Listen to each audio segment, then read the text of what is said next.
त्रिदलं त्रिगुणाकारं त्रिनेत्रं च त्रयायुधं त्रिजन्मपापसंहारम् एकबिल्वं शिवार्पणम् त्रिशाखैर्बिल्वपत्रैश्च अच्छिद्रैः कोमलैः शुभैः तव पूजां करिष्यामि एकबिल्वं शिवार्पणम् सर्वत्रैलोक्यकर्तारं सर्वत्रैलोक्यपालकं सर्वत्रैलोक्यहर्तारम् एकबिल्वं शिवार्पणम् नागाधिराजवलयं नागहारेण भूषितं नागकुण्डलसंयुक्तम् एकबिल्वं शिवार्पणम् अक्षमालाधरं रुद्रं पार्वतीप्रियवल्लभं चन्द्रशेखरमीशानम् एकबिल्वं शिवार्पणम् त्रिलोचनं दशभुजं दुर्गादेहार्थधारिणं विभूत्यभ्यर्चितं देवम् एकबिल्वं शिवार्पणम् त्रिशूलधारिणं देवं नागाभरणसुन्दरं चन्द्रशेखरमीशानम् एकबिल्वं शिवार्पणम् गंगाधराम्बिकानाथं फणिकुण्डलमण्डितं कालकालं गिरीशं च एकबिल्वं शिवार्पणम् शुद्धस्फटिकसङ्काशं शितिकण्ठं कृपानिधिं सर्वेश्वरं सदा शान्तम् एकबिल्वं शिवार्पणम् सच्चिदानन्दरूपं च परानन्दमयं शिवं वागीश्वरं चिदाकाशम्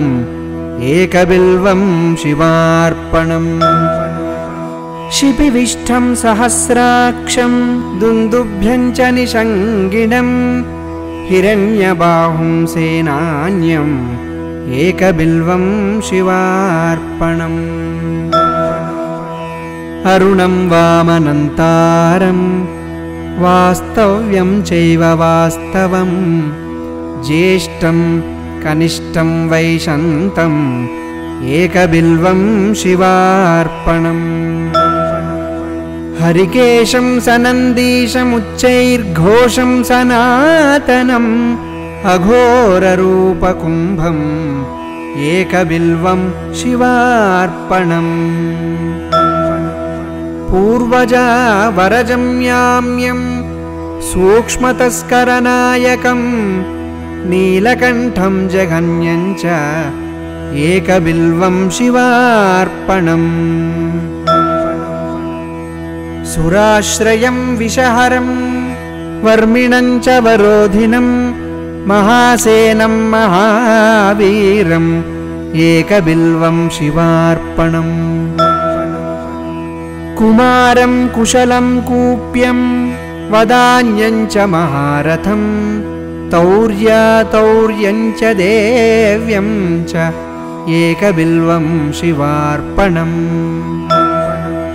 दशकर्णं ललाटाक्षं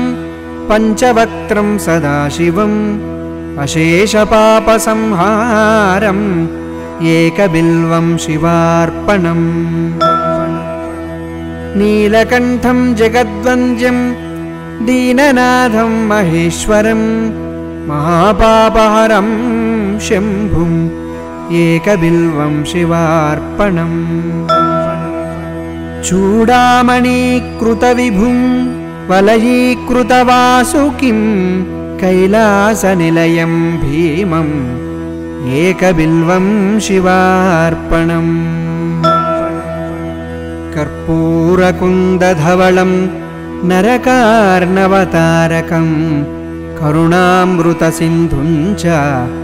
एकबिल्वं शिवार्पणम् महादेवं महात्मानं भुजङ्गाधिपकङ्कणं महापापहरं देवम् एकबिल्वं शिवार्पणम् भूतेशं खण्डपरशुं वामदेवं पिनाकिनं वामे शक्तिधरं श्रेष्ठम् एकबिल्वं शिवार्पणम् फालेक्षणं विरूपाक्षं श्रीकण्ठं भक्तवत्सलं नीललोहितखट्वाङ्गम् एकबिल्वं शिवार्पणम् कैलासवासिनं भीमं कठोरं त्रिपुरान्तकं वृषाङ्कं वृषभारूढम् एकबिल्वं शिवार्पणम् सामप्रियं स्वरमयं भस्मोद्धूलितविग्रहं मृत्युञ्जयं लोकनाथम् एकबिल्वं शिवार्पणम् दारिद्र्यदुःखहरणं रविचन्द्रानलेक्षणं मृगपाणिं चन्द्रमौळिम् एकबिल्वं शिवार्पणम् सर्वलोकभयाकारं सर्वलोकैकसाक्षिणं निर्मलं निर्गुणाकारम् एकबिल्वं शिवार्पणम् सर्वतत्त्वात्मकं साम्बं सर्वतत्त्वविदूरकं सर्वतत्त्वस्वरूपं च एकबिल्वं शिवार्पणम् सर्वलोकगुरुं स्थाणुं सर्वलोकवरप्रदं सर्वलोकैकनेत्रं च एकबिल्वं शिवार्पणम् मन्मदोद्धरणं शैवं भवभर्गं परात्मकं कमलाप्रियपूज्यं च एकबिल्वं शिवार्पणम् तेजोमयं महाभीमम् उमेशं भस्मलेपनं भवरोगविनाशं च एकबिल्वं शिवार्पणम् स्वर्गापवर्गफलदं रघुनाथवरप्रदं नगराजसुताकान्तम् एकबिल्वं शिवार्पणम् मञ्जीरपादयुगलं शुभलक्षणलक्षितं फणिराजविराजं च एकबिल्वं शिवार्पणम् निरामयं निराधारं निस्सङ्गं निष्प्रपञ्चकं तेजोरूपं महारौद्रम् एकबिल्वं शिवार्पणम् सर्वलोकैकपितरं सर्वलोकैकमातरं सर्वलोकैकनाथं च एकबिल्वं शिवार्पणम् चित्राम्बरं निराभासं वृषभेश्वरवाहनं नीलग्रीवं चतुर्वक्त्रम् एकबिल्वं शिवार्पणम् रत्नकंचुकरत्नेशं रत्नकुण्डलमण्डितं नवरत्नकिरीटं च एकबिल्वं शिवार्पणम् दिव्यरत्नाङ्गुलीस्वर्णं कण्ठाभरणभूषितं नानारत्नमणिमयम् एकबिल्वं शिवार्पणम् रत्नाङ्गुलीयविलसत्करशाखानखप्रभं भक्तमानसगेहं च एकबिल्वं शिवार्पणम् वामाङ्गभागविलसत् अम्बिकावीक्षणप्रियं पुण्डरीकमिवाक्षं च एकबिल्वं शिवार्पणम् सम्पूर्णकामदं सौख्यं भक्तेष्टफलकारणं सौभाग्यदं हितकरम् एकबिल्वं शिवार्पणम्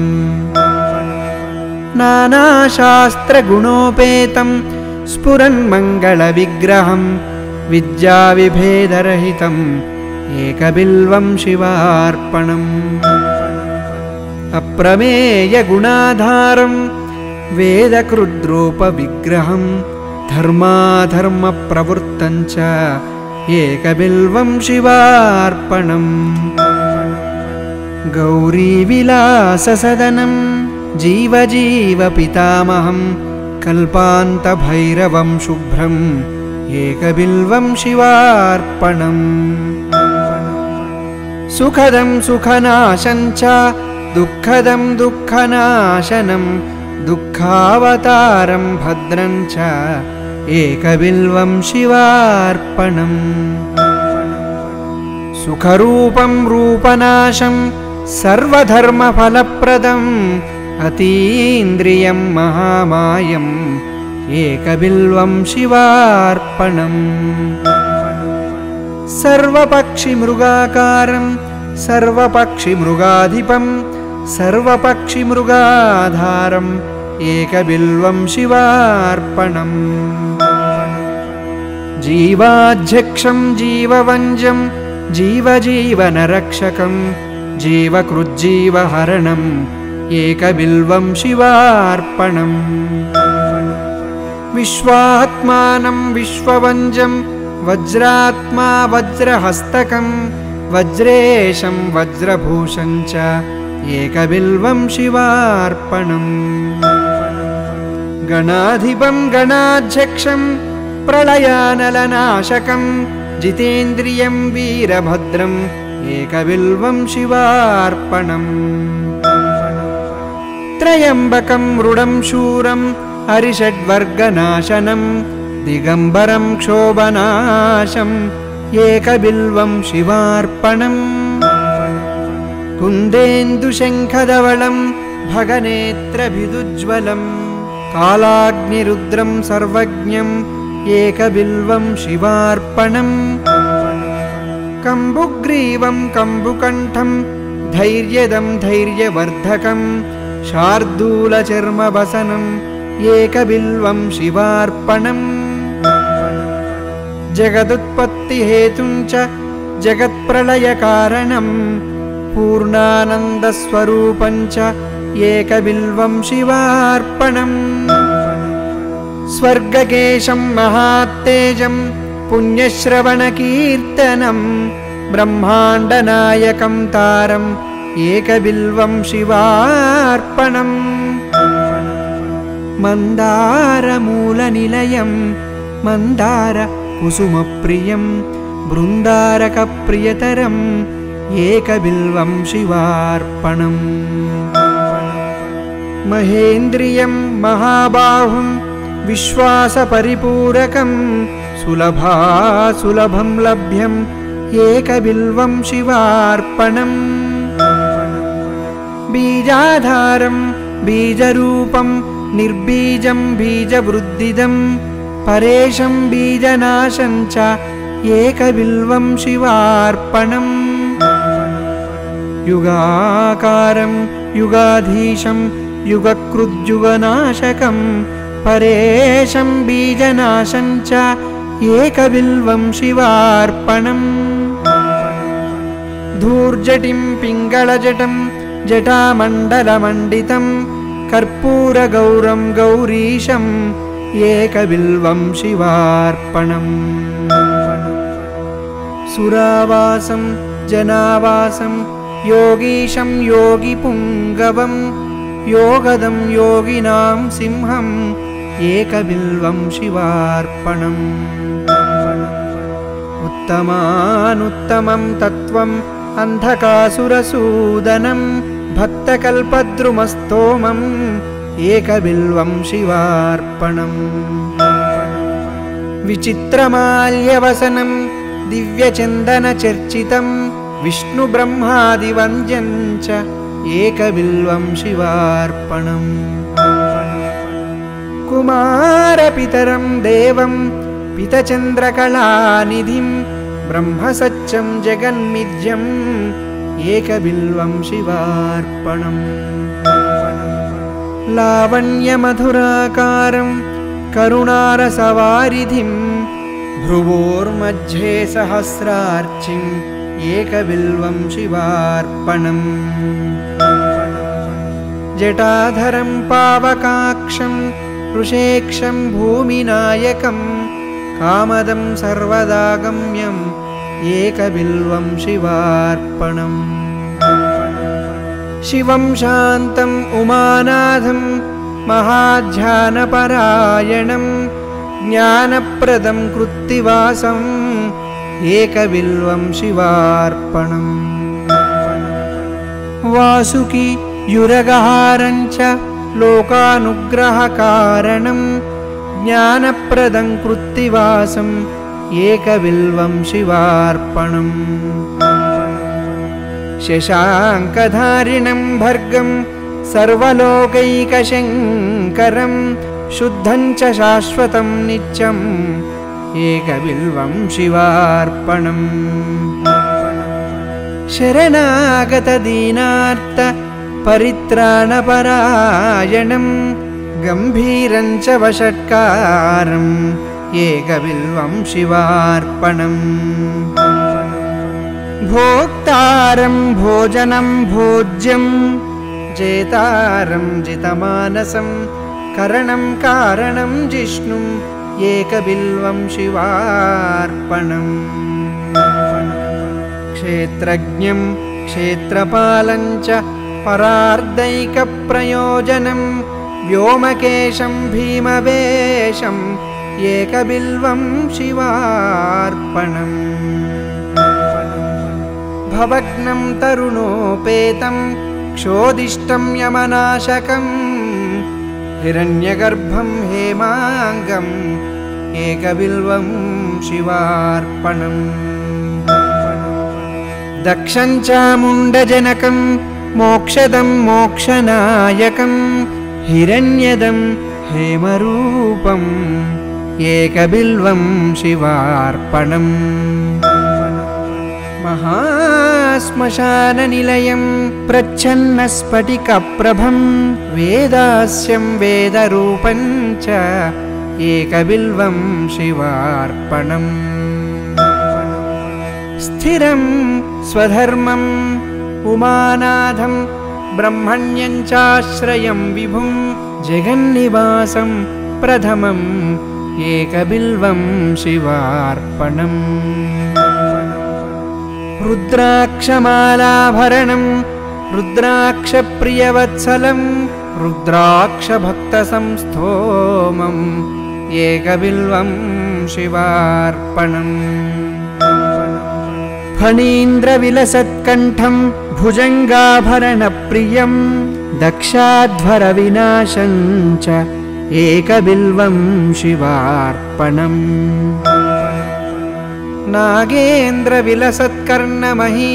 नागेन्द्रविलसत्कर्णमहीन्द्रवलयावृतं मुनिवञ्जं मुनिश्रेष्ठम् एकबिल्वं शिवार्पणम् मृगेन्द्रचर्मवसनं मुनीनाम् एकजीवनं सर्वदेवादिपूज्यं च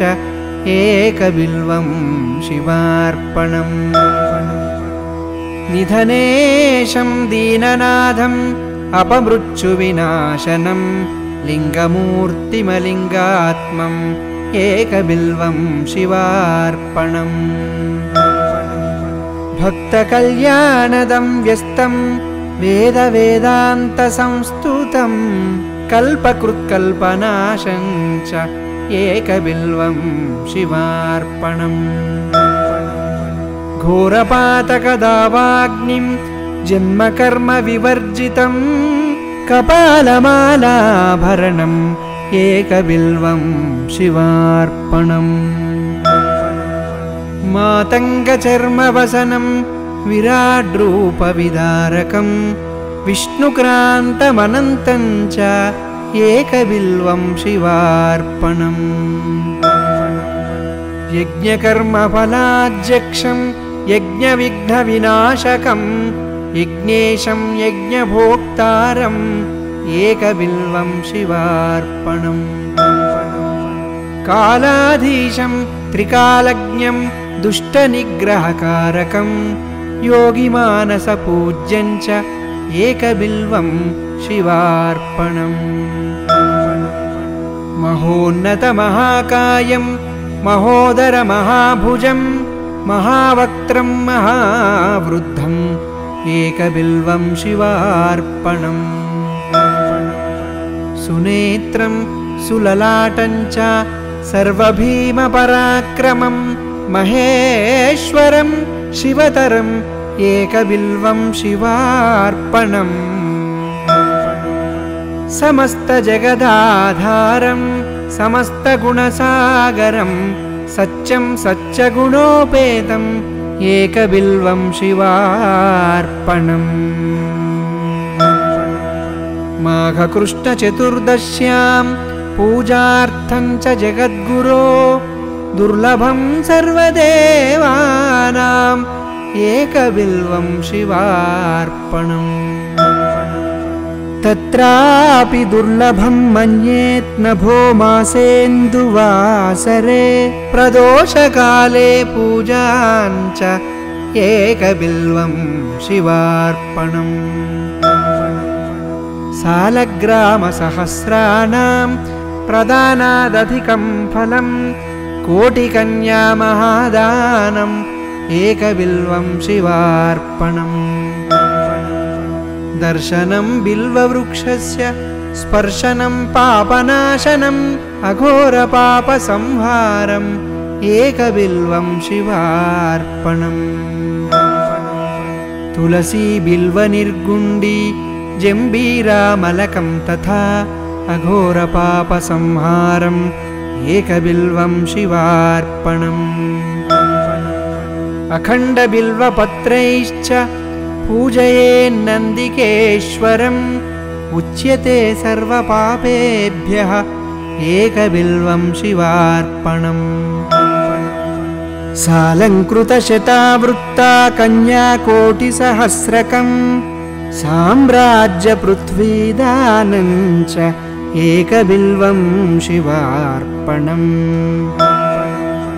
दशकोटितुरङ्गाणाम् अश्वमेधसहस्रकं सवत्सधेनुकोटीनाम्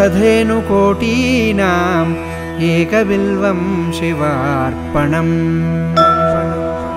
चतुर्वेदसहस्राणि भारतादिपुराणकं साम्राज्य पृथ्वीदानं च एकबिल्वं शिवार्पणम् सर्वरत्नमयं मेरुं काञ्चनं दिव्यवस्त्रकं तुलाभारं शतावर्तम् एकबिल्वं शिवार्पणम् अष्टोत्तरशतं बिल्वं योर्चते लिङ्गमस्तके अथर्वोक्तं वदेद्यस्तु एकबिल्वं शिवार्पणम् काशीक्षेत्रनिवासं च कालभैरवदर्शनम् अघोरपापसंहारम् एकबिल्वं शिवार्पणम् अष्टोत्तरशतश्लोकैः स्तोत्राद्यैः पूजयेद्यथा त्रिसन्ध्यं मोक्षमाप्नोति एकबिल्वं शिवार्पणम् दन्तिकोटिसहस्राणां भूहिरण्यसहस्रकं सर्वक्रतुमयं पुण्यम् एकबिल्वं शिवार्पणम् पुत्रपौत्राधिकं भोगं